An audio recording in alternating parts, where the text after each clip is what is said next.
8 मार्च 300 वर्षों बाद दिव्य और दुर्लभ संयोग में आई महाशिवरात्रि। शिवलिंग पर चढ़ा देना यह एक चीज, मिलेगा मनचाहा वरदान, रातों रात बन जाओगे करोड़पति।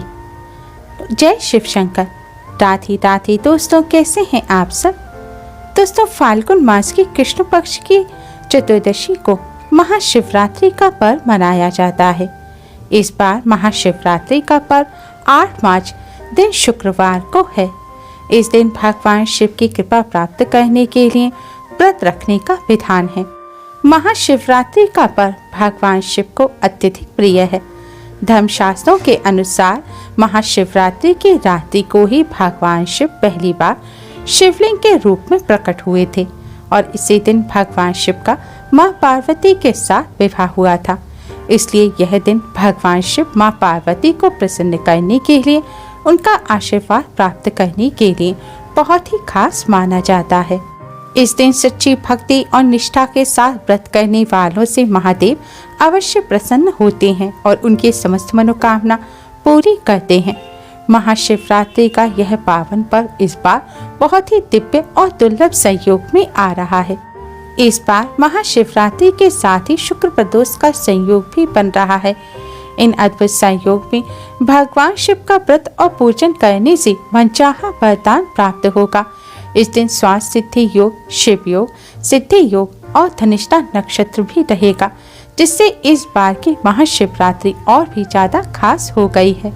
महाशिवरात्रि के इन अद्भुत संयोग पर शिवलिंग पर यह एक चीज जरूर चढ़ा देना, आपकी सोई हुई किस्मत भी चमक उठेगी। भोलेनाथ की कृपा से आपके जीवन की सभी परेशानियां दूर हो जाएंगी। महाशिवरात्रि पर शिवलिंग के पूजन का सर्वाधिक महत्व होता है। शिव पुराण के अनुसार इस दिन शिवलिंग का दर्शन करने मात्र से ही सारे कष्ट, सारे रोग, दुख, पीड़ाएं दूर हो जाती हैं।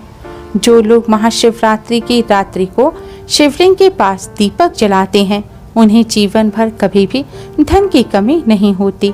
महाशिवरात्रि पर वैसे तो रात्रि के चारों पहर पूजन करने का विधान है, लेकिन अगर चारों पहर पूजन ना कर सकें तो कम से कम प्रदोष काल के समय भोलेनाथ का पूजन अवश्य ही करना चाहिए। प्रदोष काल के समय भोलेनाथ के शिवलिंग पर जल अवश्य ही अर्पित करें। प्रदोष काल पूजन का शुभ मुहूर्त 8 मार्च की शाम 6:25 से रात 8:52 तक रहेगा। दोस्तों, वीडियो में आगे बढ़ने से पहले वीडियो को लाइक कर अपने फ्रेंड्स के साथ शेयर जरूर करें और भोलेनाथ की कृपा प्राप्त करने के लिए कमेंट बॉक्स में जय शिव शंकर, जय भोलेनाथ, हर हर महादेव जरूर लिखें।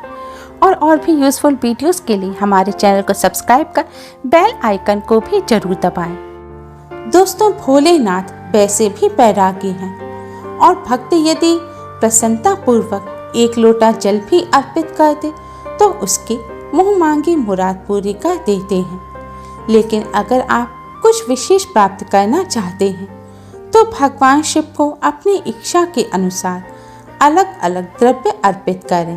दोस्तों, अगर आप लंबे समय से पैसों की तंगी से जूझ रहे हैं तो महाशिवरात्रि के दिन सुबह स्नान करने के बाद 1 लोटा जल में शहद मिलाएं और इस शहद मिले जल से भगवान शिव की शिवलिंग का जलाभिषेक करें।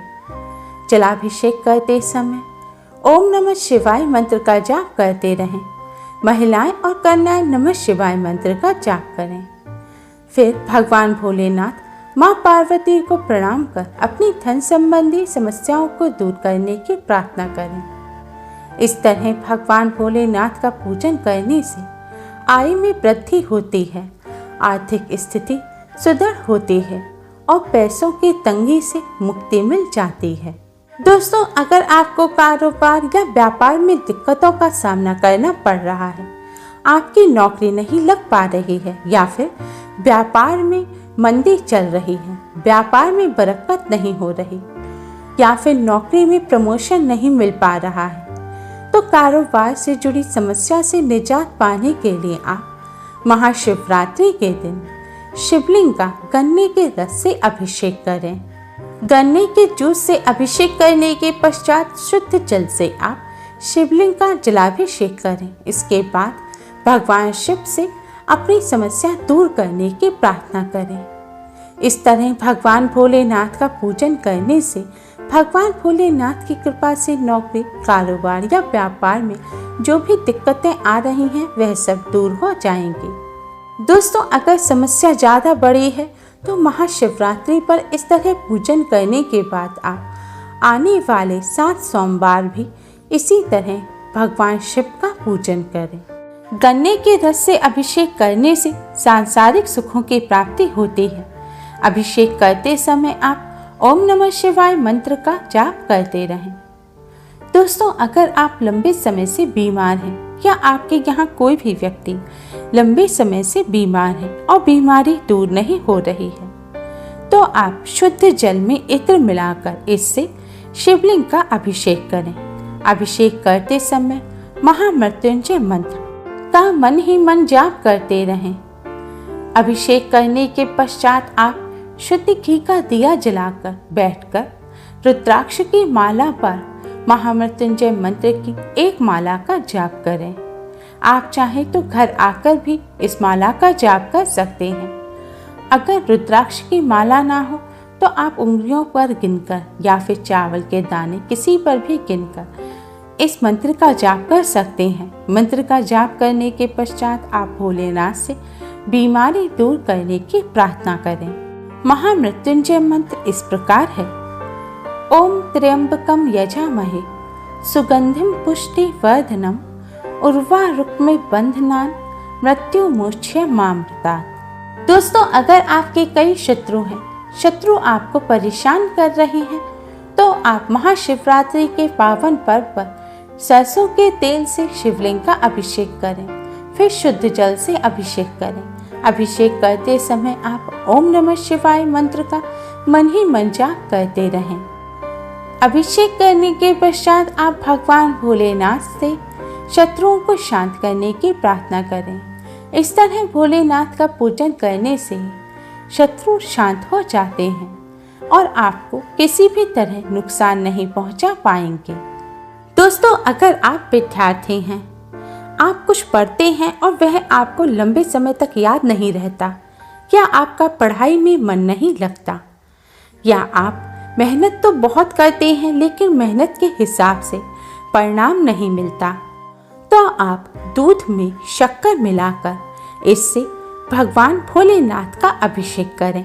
अभिषेक करते समय ओम नमः शिवाय मंत्र का जाप करते रहें। अभिषेक करने से पहले आप भगवान श्री गणेश का पूजन अवश्य ही करें। फिर आप भगवान श्री गणेश, माँ पार्वती और भगवान भोलेनाथ से अपनी समस्या दूर करने की प्रार्थना करें। महाशिवरात्रि पर इस तरह पूजन करने के बाद आप आने वाले 11 सोमवार तक इस तरह भोलेनाथ का पूजन करें। इस तरह भोलेनाथ का पूजन करने से जड़ बुद्धि बालक भी विद्वान हो जाता है और परीक्षा के परिणाम बहुत ही अच्छे आते हैं। ध्यान रखें, आप दूध से अभिषेक करते समय तांबे के लोटे का, तांबे के पात्र का इस्तेमाल ना करें। दोस्तों, अगर आपकी संतान नहीं हो पा रही है या फिर संतान मृत पैदा होती है, तो आप महाशिवरात्रि के दिन गाय के दूध में थोड़ा सा शुद्ध घी और शक्कर मिलाएं। अब इस दूध से आप शिवलिंग का अभिषेक करें। अभिषेक करने के पश्चात आप भगवान भोलेनाथ के सामने शुद्ध घी का दिया जलाएं और रामायण में वर्णित रुद्राष्टक का 5 बार या हो सके तो 7 बार पाठ करें। फिर भगवान शिव, माँ पार्वती से अपनी समस्या दूर करने की प्रार्थना करें। दोस्तों, महाशिवरात्रि के बाद लगातार 40 दिन तक आपको इसी तरह भगवान भोलेनाथ का पूजन करना है। इस तरह 41 दिन तक भगवान भोलेनाथ का पूजन करने से निसंतान दंपतियों को संतान की प्राप्ति होती है। मोक्ष की कामना करने वाले व्यक्ति को महाशिवरात्रि के दिन शिवलिंग का तीर्थ के जल से अभिषेक करना चाहिए। ऐसा करने से मोक्ष की प्राप्ति होती है। दोस्तों, अगर आपको किसी भी प्रकार की कोई समस्या है जो लंबे समय से चली आ रही है, तो आप महाशिवरात्रि के दिन शिवलिंग पर जौ चढ़ाएं। जौ चढ़ाने के बाद जल से अभिषेक करें। इस तरह पूजन करने के बाद आप भोलेनाथ और माँ पार्वती से अपनी समस्या को दूर करने की प्रार्थना करें। इस तरह भगवान शिव का पूजन करने से लंबे समय से चली आ रही परेशानी जल्द ही दूर हो जाती है। पापों का नाश करने के लिए आप शुद्ध जल में काले तिल मिलाकर इससे शिवलिंग का अभिषेक करें। ऐसा करने से भोलेनाथ की कृपा से पापों से मुक्ति मिलती है। भौतिक सुखों के साथ साथ मोक्ष की प्राप्ति के लिए आप आज के दिन भोलेनाथ की शिवलिंग का गंगा जल से अभिषेक करें। ऐसा करने से भौतिक सुखों के साथ साथ अंत में मोक्ष की प्राप्ति होती है। भगवान शिव सच्चे प्रेमियों पर अपना प्रेम लुटाते हैं। यदि आपके प्रेम विवाह में कोई भी अड़चन आ रही है या आप परिवार की ही पसंद से शादी करना चाहते हैं लेकिन विवाह नहीं हो पा रहा है, तो आप महाशिवरात्रि के दिन भगवान भोलेनाथ की शिवलिंग का गन्ने के जूस से अभिषेक करें। गन्ने का जूस ना मिले तो जल में आप बहुत सारी शक्कर मिलाकर उससे भोलेनाथ का अभिषेक करें। ऐसा करने से भोलेनाथ की कृपा से मनचाहे वर वधू की प्राप्ति होती है। दोस्तों, भोलेनाथ का पूजन करते समय आप इस बात का विशेष ध्यान रखें कि महिलाएं और कन्याएं शिवलिंग का स्पर्श ना करें। ऐसा करने से माँ पार्वती रुष्ट हो जाती हैं। भोलेनाथ का पूजन करने से पहले शिव परिवार भगवान श्री गणेश, माँ पार्वती, भगवान कार्तिकेय और नंदी जी का पूजन अवश्य ही करें, तभी आपको शुभ फल प्राप्त होंगे। दूध दही चढ़ाते समय आप तांबे के पात्र का इस्तेमाल ना करें। भोलेनाथ का पूजन करते समय भी आप काले या नीले रंग के वस्त्र धारण ना करें और स्वच्छता और पवित्रता का विशेष ध्यान रखें। उम्मीद है आपको हमारी ये वीडियो पसंद आई होगी। प्लीज़ लाइक करें। हमारे इस वीडियो को अपने फ्रेंड्स और रिश्तेदारों में ज़्यादा से ज़्यादा शेयर करें जिससे वह भी इसका लाभ उठा सकें। हमारी और भी वीडियोस के लिए हमारे चैनल को सब्सक्राइब करना ना भूलें। Thanks for watching. Radhe Radhe.